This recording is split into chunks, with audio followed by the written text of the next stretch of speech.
Hi everyone, so today I'm here to finally do my review of Clockwork Princess by Cassandra Clare. So I went in early morning the day this was released to Waterstones to get this book, and I was about half an hour early for Waterstones opening, and it was raining and I was really annoyed that Waterstones wasn't open. Should have been, because it was 9 o'clock, but apparently it didn't open until 9:30. So I spent about half an hour wandering about trying to stop my excitement and stop jumping about, because I was so excited to get my hands on this book. And the minute I got home I just started reading it, and I didn't stop until I'd finished it. I think it took me about 7 or 8 hours to finish it, because it is one massive book. I cried a lot of this book. I was at a loss for words when I finished it. I didn't know what to do. I just kept looking at the book and crying and reading my favourite parts over again and crying some more. I can't even describe how I felt when I finished reading it. It just felt as if I was losing something, losing a part of me, because the characters in this story, there's not going to be another one in the series, and it just feels like something is missing now because there's not another one. And it was so hard to say goodbye to these characters, because I love every single character in this book.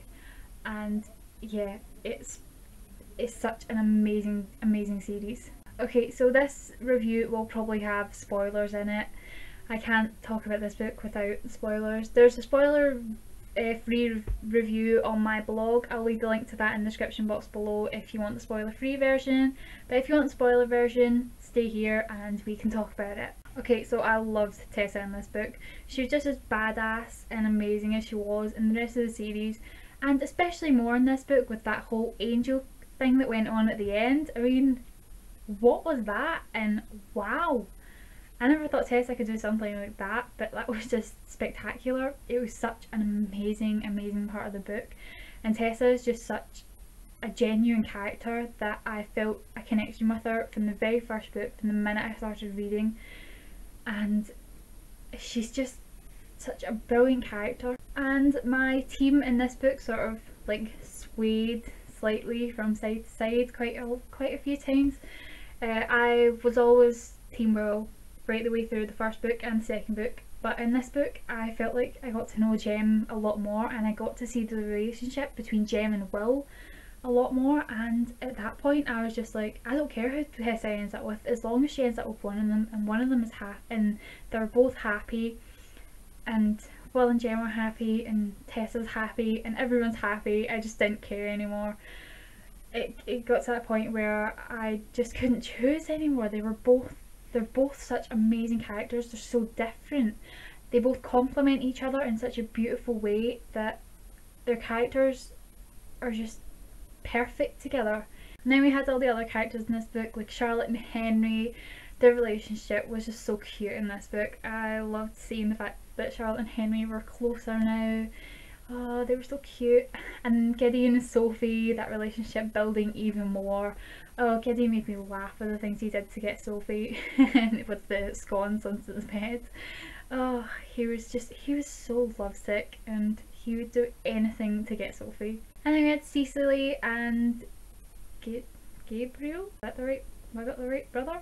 Yeah, Cecily and Gabriel. I can't tell them apart right now. I can tell them apart in the book, but I'm getting confused between them now. Yeah, at first I didn't like Gabriel because he was sort of an ass in the first 2 books, but then I got to see a different side of him, and when he was with Cecily he was a better person, and I really liked Cecily in this book as well. She's so headstrong and determined, and I absolutely love her character. So there was a lot going on in this book, what with Mortman still out to get Tessa, and the infernal devices coming after them all, and then that bit with Charlotte in the console. I thought that was such an amazing underlying story. I liked seeing the development of that throughout the book, and how Charlotte came to realise that she couldn't trust the leader of the council, and how he was determined that she was going to ruin everything and try to turn people against her, but no one listens to him because no one likes him, and everybody likes Charlotte because she's the best. And then we finally got the story of what Tessa really is. And I didn't actually think that was what happened. Like her being the daughter of a shadow hunter who never got marked and the demon, that never crossed my mind at all. I just thought she was some weird demon hybrid thing, but apparently she's part shadow hunter and part demon, which is pretty awesome actually. And then that twist with Jem. Okay, right. In the part of the book where Will's Parvati ruin is burning and then he's like, oh my god, no, Jem's dead. I was like, no, Jem can't be dead. She can't kill him like that and not give him a goodbye. Not let Tessa and Will say goodbye to him. I cannot accept this. I refused to believe he was dead because I just couldn't accept that Cassandra Clare would let Jem die without Will and Tessa being there beside his bedside with him, and I refused to accept it. I was going through the full book going, Jem's not dead, he's going to come back, I'm going to see him at some point. And then in walks Silent Brother Jem, or Brother Zachariah, which I did not see coming at all. Although now that I go back through the Mark Lynchman's last book, I think it was the last book, yeah, it all starts to click into place, and I started to wonder, why didn't I think of this before? Why didn't I see it coming? But it was just such a major shock to me, but I was so happy that I was right that he wasn't dead. Well, technically he died, but not really because he's still alive. But yeah, I was so happy that he hadn't died, and that Will and Tessa got to say goodbye to him because he couldn't be with them because he's a silent brother and he has to go live in the Silent City. So it was really heart-wrenching and emotional seeing their goodbyes, and I bawled my eyes out at that whole goodbye scene between Tessa and Jem and Will and Jem. The Will and Jem one was the worst one for me actually. And then we had the epilogue. I was actually dreading this part of the book because I didn't know what was going to happen. I didn't know if I was going to see into didn't know if we were going to get a glimpse of the future, and I didn't know what to expect because anything could happen in a Cassandra Clare book. And yeah, I was shocked and really upset in the epilogue. Reliving, getting to read about Will's last day was the most I've ever cried at a book in my entire life. I couldn't deal with it. It took me quite a while to get through that epilogue, even though the epilogue is tiny. It was the Will part, describing his children, Tessa and Will's life together, their last day with Jem playing his violin. It was just so emotional. And then we had Jem, who in the epilogue has been cured.